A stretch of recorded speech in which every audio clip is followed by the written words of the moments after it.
Kalla bal la tukrimunal yatim wa la tahadduna ala ta'amil miskin wa ta'kuluna at-turatha aklan lamma wa tuhibbuna al-mala hubban jamma. Sekali-sekali tidak demikian.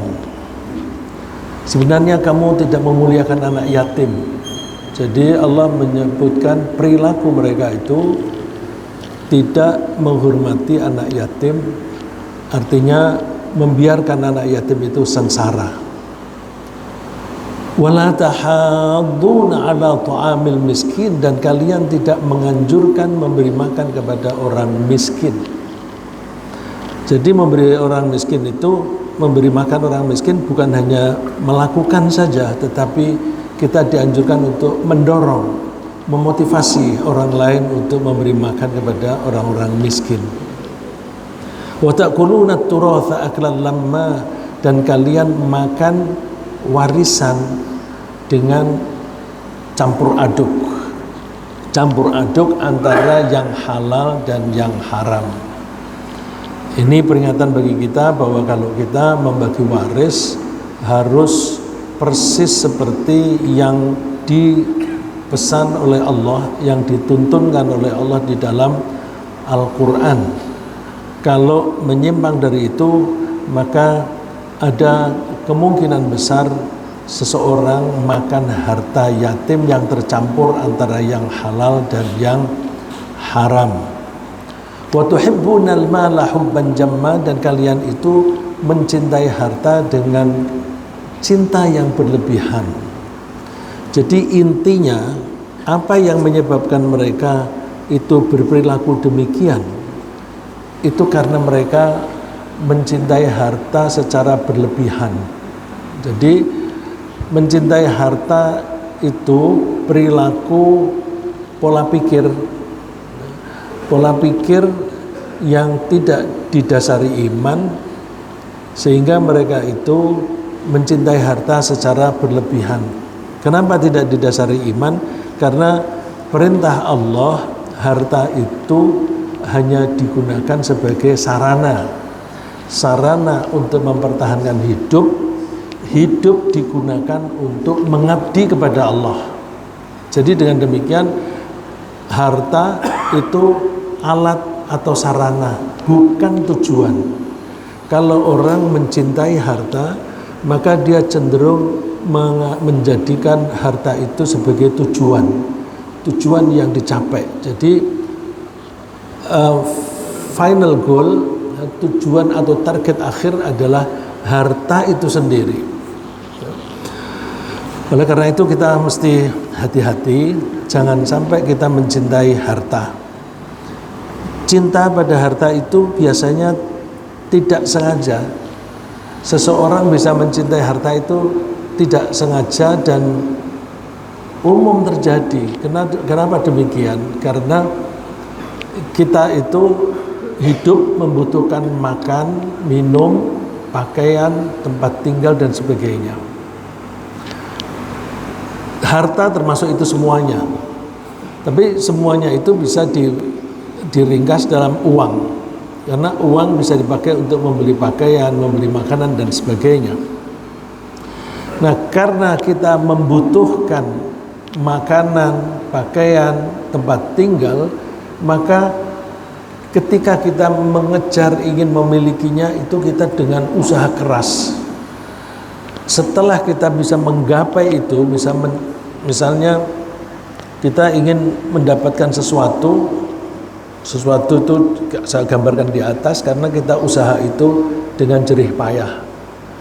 Begitu dapat, maka perasaan yang muncul adalah senang. Kalau kita memperoleh itu sesuai dengan target, apalagi kalau lebih daripada target, maka bukan hanya senang saja, tetapi senang plus puas. Nah, rasa senang dan puas itu adalah insentif yang sifatnya internal, insentif yang sifatnya ada di dalam diri kita sendiri, maka senang dan puas itu bisa menjadi motivasi kita sendiri. Kalau misalnya anak-anak rajin belajar kemudian nilainya bisa 100, dia akan senang. Apalagi kalau dia dipuji oleh orang lain, oleh murid-murid yang lain. Kesenangan dia, kepuasan dia mendapatkan nilai yang bagus setelah belajar itu motivasi dari dalam. Sedangkan pujian dari teman-temannya itu motivasi dari luar. Nah, kalau kita itu mengejar harta untuk menutupi kebutuhan kita, begitu kita memperolehnya maka kita akan senang. Nah, itu akan mendorong kita untuk mengulangi lagi. Mengulangi lagi. Nah, lama-lama harta itu bisa menjadi tujuan akhir. Kalau harta itu menjadi tujuan akhir, maka kita mengukur kesuksesan diri kita diukur dengan tujuan. Ya, kalau kita ingin membuat evaluasi, mengukur apapun, maka caranya adalah kita ambil tujuannya apa. Kalau tujuannya itu mendapatkan harta sebanyak-banyaknya, maka setiap kali dia memperoleh penghasilan, dia menganggap maju selangkah. Suatu saat kalau sudah punya aset puluhan miliar, maka dia cenderung untuk membanding dengan orang-orang lain di sekitarnya. Kalau orang lain itu lebih rendah, maka dia merasa bangga. Kebanggaan ini kadang-kadang diucapkan dan ada juga yang tidak diucapkan. Kebanggaan yang diucapkan itu seperti yang kita sering membaca di hari Jumat, yaitu kita sering membaca surat Al-Kahfi. Mohon maaf saya agak melompat. Jadi kalau seseorang itu tujuan akhirnya adalah harta, maka dia akan mengukur kesuksesannya dengan harta. Karena dia mengukur kesuksesan itu dengan harta, maka harta itu menjadi sistem nilai, menjadi value sistemnya dia. Nah, karena itu menjadi value sistemnya, maka dia cenderung membanding-banding dengan orang lain. Ini copy paste-nya kurang bagus, ada pengulangan. Di surat Al-Kahfi ayat 34 dan seterusnya itu digambarkan oleh Allah ada dua orang, yang satu kaya dan yang satu miskin. Yang kaya memiliki kebun yang subur sekali, kemudian yang kaya ini mengajak yang miskin. Nah, karena dia itu mendapatkan harta yang banyak, dia menyombongkan diri. Wa kana lahu thamar, dia memiliki kekayaan yang besar, yang banyak. Faqala li sahibihi wa huwa yuhawiruhu ana aktsaru minka malan wa a'azzu nafara. Lalu dia mengatakan kepada temannya itu dalam rangka berbincang-bincang, aku lebih banyak hartanya dibanding kamu dan aku lebih mulia. Oleh karena itu hati-hati, harta memang kita butuhkan, tapi tidak boleh kita mencintainya. Karena tadi saya sebutkan, seringkali orang itu mencintai harta dengan tidak sengaja, karena memang mekanisme kejiwaan kita semacam itu.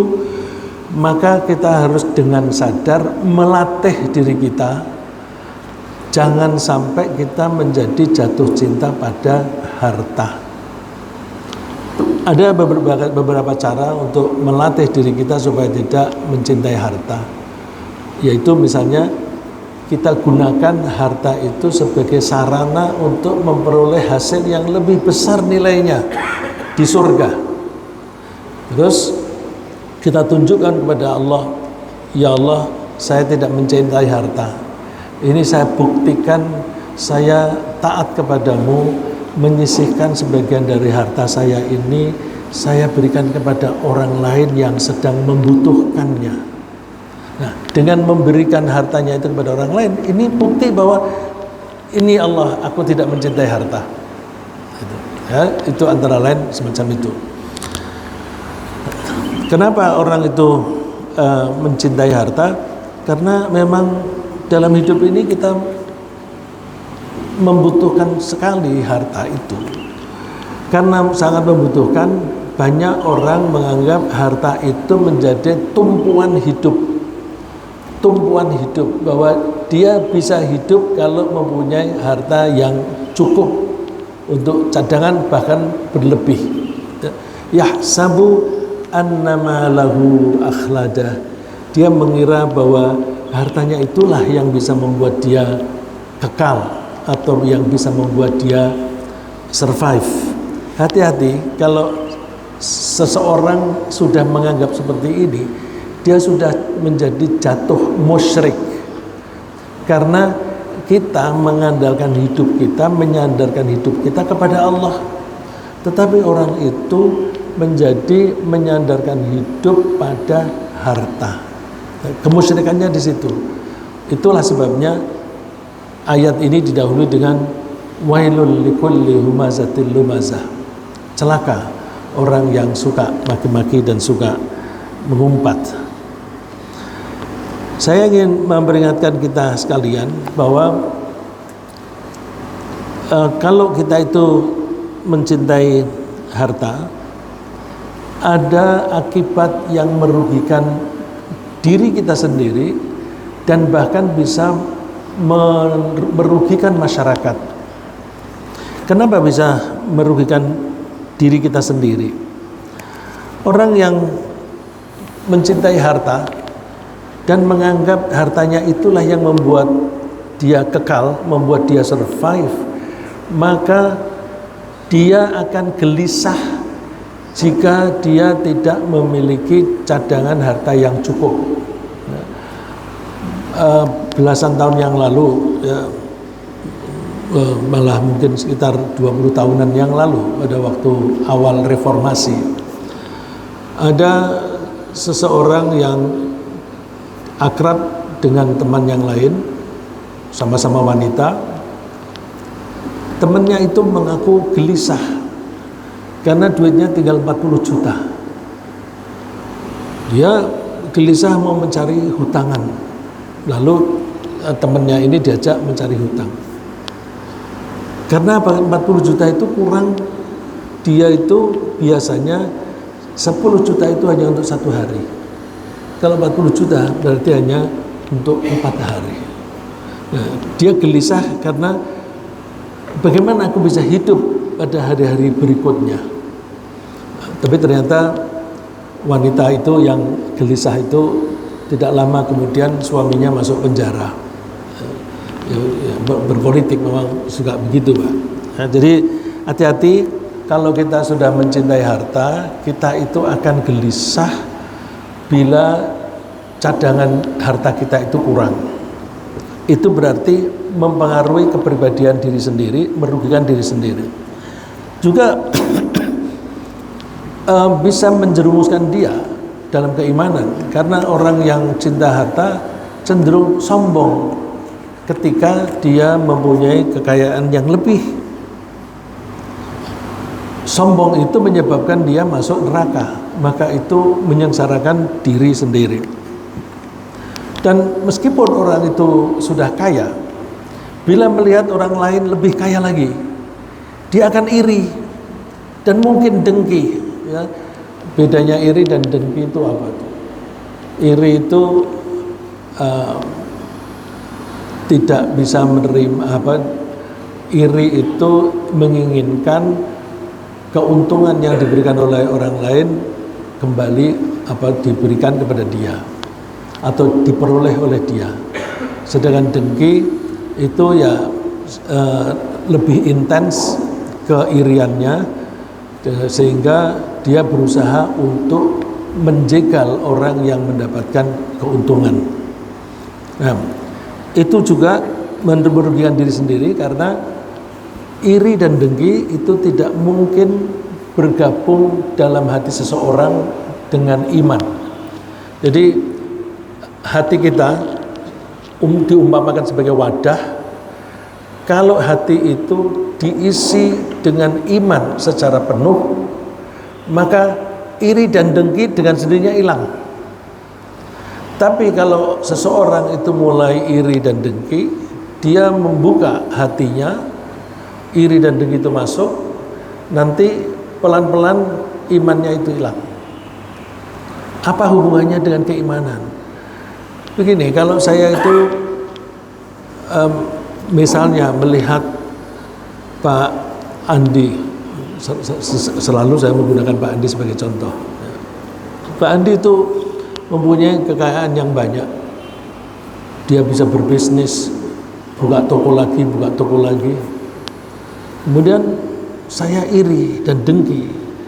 Saya mengganggu dia supaya tidak berkembang bisnisnya. Itu berarti saya tidak ridho, tidak rela bagaimana cara Allah membagi kekayaan kepada orang per orang. Jadi Allah itu sudah bijaksana sekali ketika memutuskan si A dia memang harusnya kaya, si B seharusnya miskin, dan sebagainya. Si A itu dia orangnya mesti alim, si B itu tidak alim. Itu Allah yang membagi-bagi. Kalau kita iri, berarti kita tidak ridho ketika Allah memberi dia ilmu yang banyak, ketika Allah memberi dia harta yang banyak, ketika Allah memberi dia pangkat. Karena tidak rela atas keputusan Allah, maka itu berarti dia sudah keluar dari iman. Maka kita hati-hati, kita jangan pernah dengki, jangan pernah iri hati kepada orang lain, karena itu bisa mengganggu keimanan kita. Dan cinta kepada harta yang berlebihan itu bisa merugikan masyarakat. Kenapa bisa merugikan masyarakat? Orang yang cinta harta itu kecenderungannya menambah lagi simpanan hartanya. Kalau dia ingin menambah lagi, maka dia tidak ingin ini berkurang. Pernah saya dengan beberapa teman, kebanyakan orang asing, tapi orang asing yang muslim, lalu ada yang bertanya, kamu jadi orang kaya? Karena salah satunya itu kaya di Indonesia bukan hanya bekerja, tetapi dia sebagai investor dan sekaligus menjalankan bisnisnya sendiri. Aku heran deh, apa sih yang dirasakan oleh seorang yang kaya? Nah, ini temennya yang investor itu terus terang, di benak saya itu setiap hari itu saya selalu khawatir hartaku berkurang. Berkurang itu kan bisa karena rugi, ya, membeli saham kemudian sahamnya jatuh, begitu harganya jatuh, aduh rugi aku. Bahkan tahun 97-98 banyak orang bunuh diri karena harga saham yang anjlok. Salahnya sendiri. Kalau harga saham itu turun, itu kan belum rugi. Rugi itu kalau saat itu dijual dia rugi. Tapi kalau dia tidak menjual, kan belum rugi. Yang orang suka menyebutnya potential loss, potensi kerugian. Tapi kalau dibiarkan saja, nanti harga ketika naik kembali tidak lagi rugi. Nah, orang yang ingin yang sangat mencintai harta itu ingin mengumpulkan harta sebanyak-banyaknya. Akibatnya dia tidak ingin ini berkurang. Apalagi berkurangnya bukan untuk kepentingan dia, tetapi untuk kepentingan orang lain. Ada orang miskin tidak bisa makan, itu kan kepentingan orang lain. Dia tidak mau. Jadi akibatnya dia kikir. Kikir itu lagi juga tidak bisa bergabung dengan iman. Dan kikir itu bukan hanya merugikan diri sendiri, tapi juga merugikan orang lain. Karena dengan orang kaya yang tidak mau membelanjakan hartanya, tidak mau membagi hartanya kepada orang lain, itu uang akan mandek, uang itu akan idle. Dalam konsep Islam, nggak boleh ada harta yang berhenti. Harta yang berhenti itu kan berarti dia menyimpan kekayaan. Orang yang menyimpan kekayaan, dulu yang namanya kekayaan itu berupa emas dan perak. Oh, itu menurut Al-Quran emas dan perak yang dia miliki itu akan dipanaskan di neraka, kemudian dipakai untuk nyetrika orang itu. Itu berarti tidak boleh ada uang yang idle. Kita punya uang itu adalah potensi untuk mengembangkan kapasitas. Jadi kalau misalnya Pak Andi begitu dapat penghasilan yang lebih lagi, entah dari mana, misalnya dapat warisan atau apa, kecenderungannya diinvestasikan. Ketika diinvestasikan itu, maka harta itu berkembang. Dengan investasi, maka ada kegiatan. Karena ada kegiatan, maka ada employment, ada pekerjaan. Kalau ada pekerjaan, maka orang-orang yang bekerja itu yang semula tidak punya penghasilan menjadi punya penghasilan dan bisa makan. Oleh karena itu, harta itu adalah kapasitaan, lebih ke sarana yang bisa dipakai untuk mengembangkan kapasitas. Ada orang yang mengembangkan kapasitasnya itu secara materi, tapi ada yang mengembangkan kapasitas secara non materi. Misalnya punya duit banyak, daripada aku simpan, lebih baik aku pakai untuk membiayai pendidikan anakku. Aku sekolahkan dia yang bagus. Sekolah yang bagus itu biasanya mahal. Jadi dia dengan rela menggunakan hartanya untuk meningkatkan kapasitas kepintaran anaknya. Jangan sampai idle. Ya. Jadi ditambah lagi kalau harta itu idle, maka itu akan mempengaruhi perputaran harta. Ya, velocity of money itu menjadi kurang. Nah, Allah menyebutnya itu kalau harta disalurkan itu akan membuat harta beredar tidak hanya di kalangan orang kaya. Tidak saya kutip di sini. Ya. Likaila yakuna dulatan bainal aghniya'i minkum, supaya harta itu tidak berputar hanya di kalangan orang kaya saja. Mesti orang miskin itu dikasih kesempatan untuk belanja. Dan itu kalau kita bersedekah kepada orang miskin, orang itu asalnya tidak bisa membeli nasi, lalu dia bisa membeli nasi. Begitu dia membeli nasi, dia itu memberi penghasilan kepada petani. Dia memberi penghasilan kepada petani padi, kepada petani sayur dan sebagainya. Oleh karena itu pengembangan ke bawahnya itu menjadi lebih luas. Ya. Oleh karena itu mari kita hati-hati dalam mengelola harta. Kita membutuhkan harta, tapi kita tidak boleh mencintai harta.